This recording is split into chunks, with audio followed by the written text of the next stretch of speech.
ನಮಸ್ತೆ, ನನ್ನ ಹೆಸರು ಮಂಜುಳಾ ಅಂದ್ಬಿಟ್ಟು. ನಾವು ಕಾವೇರಿ ನಗರದಿಂದ ಬಂದಿರೋದು. ಆದರೆ ನಮಗೆ ಇಲ್ಲಿ ಬಂದ ಮೇಲೆ ತುಂಬ ಚೆನ್ನಾಗಿ ನಮಗೆ ರಿಸಲ್ಟ್ ಸಿಕ್ಕಿದೆ.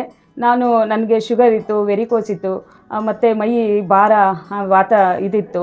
ಅದು ಇವಾಗ ಇಲ್ಲಿ ಬಂದು ಲತಾ ಶೇಖರ್ ಅವ್ರ ಹತ್ರ ನಾವು ಟ್ರೀಟ್ಮೆಂಟ್ ತೊಗೊಳ್ಳೋದ್ರಿಂದ ಆರಾಮಾಗಿದ್ದೀವಿ. ಶುಗರು 350 ಇರ್ತಿತ್ತು, ಈಗ 140, 150 ಈ ಥರ ಇದೆ. ಇಂಗ್ಲೀಷ್ ಮೆಡಿಷನ್ ಫುಲ್ಲು ಬಿಟ್ಟಿದ್ದೀನಿ. ಈಗ ಬರೀ ಏನು ಹೇಳಿದಾರೋ ಅದನ್ನೇ ತೊಗೋತಾ ಇರೋದು. 5 kg ಕಮ್ಮಿ ಆಗಿದ್ದೀನಿ. ಮತ್ತು ಬಾಡಿನೂ ನನಗೆ ವೆಯ್ಟ್ ಲಾಸ್ ಸ್ವಲ್ಪ ಇದಾಗಿದೆ. ಆಪ್ರೇಷನ್ ಆಗಿತ್ತು. ಇವಾಗ ಪರವಾಗಿಲ್ಲ. ನಾನು ಫಸ್ಟು ಸಾಕ್ಸ್ ಇಲ್ಲದೇ ಓಡಾಡೋದಕ್ಕೆ ತುಂಬ ಕಷ್ಟ ಆಗ್ತಿತ್ತು. ಸ್ಟೆಪ್ಸ್ ಹತ್ತಕ್ಕೆ ಇರಲಿಲ್ಲ. ಈಗ ಸುಸ್ತು ಇದು ಇಲ್ಲ, ಕಾಲು ಆರಾಮ ಓಡಾಡ್ತಾ ಇದ್ದೀನಿ ರೀ. ಏನು ತೊಂದರೆ ಇಲ್ಲ. ಒಂದು ಮನಸ್ಸಿಗೆ ನೆಮ್ಮದಿ ಇದೆ. ಇದೆಲ್ಲ ಆಗಿರೋದಕ್ಕೆ ಮೇಡಮ್ಗೊಂದು ತುಂಬ ಹೃದಯದ ತುಂಬ ಧನ್ಯವಾದಗಳು ಲತಾ ಶೇಖರ್ ಅವರಿಗೆ.